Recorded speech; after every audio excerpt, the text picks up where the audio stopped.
News had come in that a large number of the natives had taken refuge on the rock of Sagdia, and among them the wife and daughters of Oxyartes the Bactrian, who had himself refused to submit to Alexander and had chosen this refuge for his family in the belief that the rock was impregnable.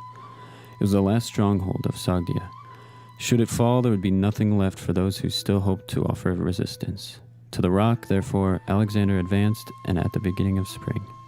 In point of fact, the reason for his determination was something the natives had said, an offensive bit of bragging, which made him angry and put him on his mettle.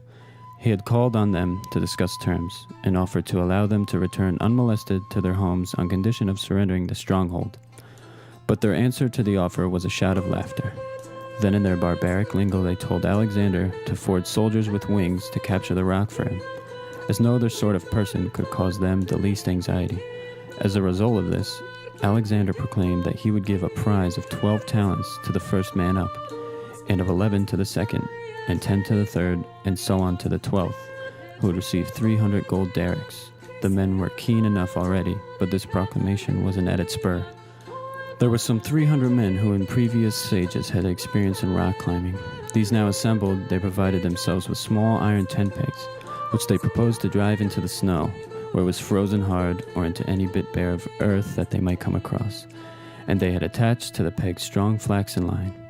The party set off under cover of darkness to the steepest part of the rock face, which they knew was least likely to be guarded. Then driving their pegs into bare ground or into such patches of mow as seemed most likely to hold under the strain, they hauled themselves up, wherever each could find a way. About 30 lost their lives during the ascent, falling to various places in the snow. Their bodies were never recovered for burial, but the rest reached the top as dawn was breaking, and the summit of the rock was theirs. Then, in accordance with Alexander's orders, they signaled their success to the troops below by waving bits of linen, and Alexander sent a crier to shout the news to the enemy's advanced posts that they might now surrender without further delay, as the men with wings had been found and were already in possession of the summit. And, as the crier gave them this information, Alexander pointed to his men where they stood on top of the rock. The unexpectedness of the sight was a severe shock to the natives. Indeed, they were so much alarmed by the handful of Macedonian troops they could actually see that, imagining a larger force and fully armed at that must be in possession, they surrendered.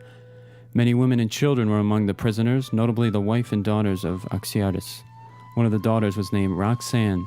She was a girl of marriageable age, and men who took part in the campaign used to say she was the loveliest woman they had seen in Asia, with the one exception of Darius's wife. Alexander fell in love with her at sight, but captive though she was, he refused for all his passion to force her to his will, and condescended to marry her.